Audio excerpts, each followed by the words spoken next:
Salut à tous. It's been a fascinating first weekend of Ligue action. It's been surprising, it's been exciting, it's been revealing as well. If you don't speak English, don't worry, just press the caption and you'll be able to watch this with the subtitles of the language of your choice. So let's start with PSG, and we learned this weekend that even Ibra can miss a sitter. It doesn't happen much, and it probably won't happen again this season. You, me, your mum, your nan would have scored, but Ibra missed. There was no keeper, no defender, he was in the 6-yard box and he hit the post. At the time, his PSG team were 1-0 up away at Reims after the Swede opened the scoring a few minutes earlier. But after his shocking miss, he saw his penalty being saved by Placide, the Reims goalkeeper, and the game turned on its head. Reims went 2-1 up after some poor defending by the champions.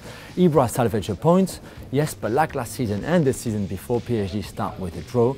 So we learned that Ibra is actually still human at times, and that PSG need to improve defensively, but also be more clinical up front, clearly.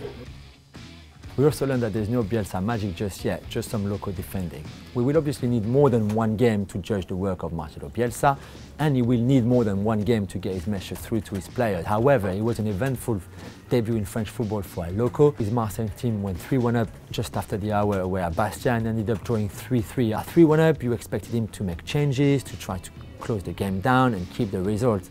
However, he didn't. Instead, he even subbed off Alessandrini to bring on Andre Ayew position for position. It was not a bad start for Marseille. However, we learned that Marcelo Bielsa can't just do miracles like this. Marseille defended badly last season without him, and they still defend badly so far with him. His 3-5-2 formation showed great potential at the time, but there's still a lot of work to be done there. We learned that throwing strikers on the pitch doesn't win you games. Okay, what would you do if your team was 1-0 down at home against Lorient for your first ever Ligue game as a Monaco manager?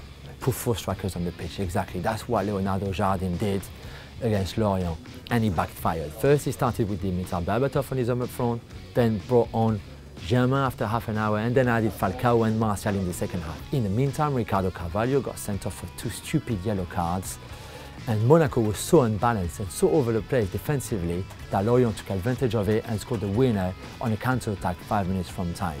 Jardim also made a crazy decision to leave Toulalan on the bench and start with 19-year-old Bakayoko in midfield, and that didn't pay off either. Sunday was just a day to forget, and they already have to focus on Bordeaux and their next game away next Sunday. Forget about PSG, Marseille, Monaco, Lille. The first Ligue 1 leaders this season are Caen. Yes, we Caen. It was a fantastic performance from them away at Evian, winning 3-0.